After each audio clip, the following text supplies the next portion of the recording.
Hello and welcome back to InTune with TEU. This is Azeem Subhani, CEO of TEU Global. The last 35 years, ladies and gentlemen, we have done customs compliance for a multitude of importers, small and large. Either they were FOB buyers in the US or they were shipping from overseas and delivering DDP. We've been there.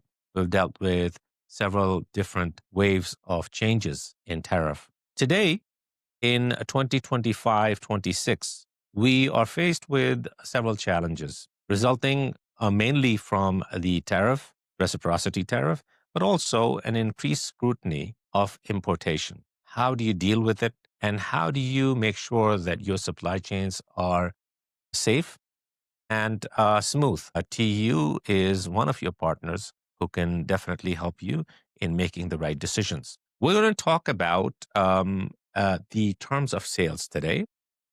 This is a hot topic, and we're getting a lot of questions on this. Let's talk about the classic import process. The classic import process was FOB.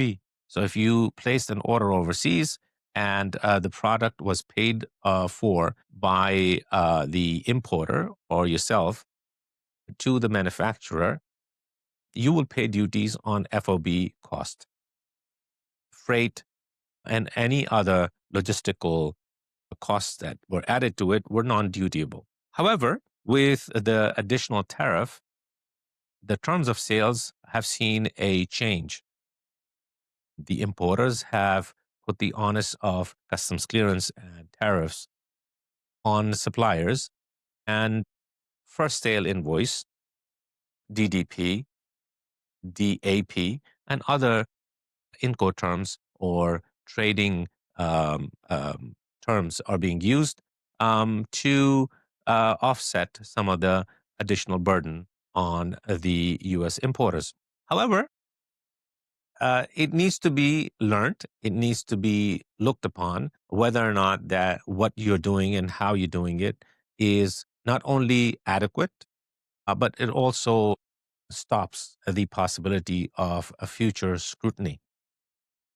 With TEU, with the help of our advisors, the top law firms that we deal with, we can definitely advise you in which US Incoterms you want to use and how to set it up so that it is the most advantageous position for you.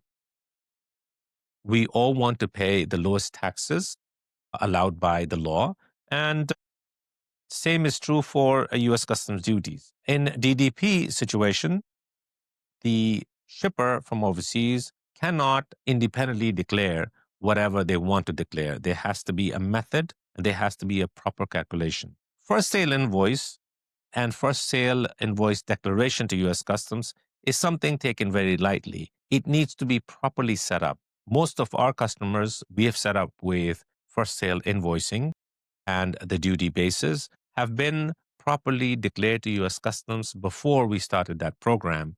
And the result is that at this time, TEU has zero pushback from US Customs. If you are getting a pushback from US Customs, it is because it was not set up properly. Give us a call. We'll be there to advise you. Rest assured, with TEU, we have it covered. Thank you. Looking forward to talking to you. Take care.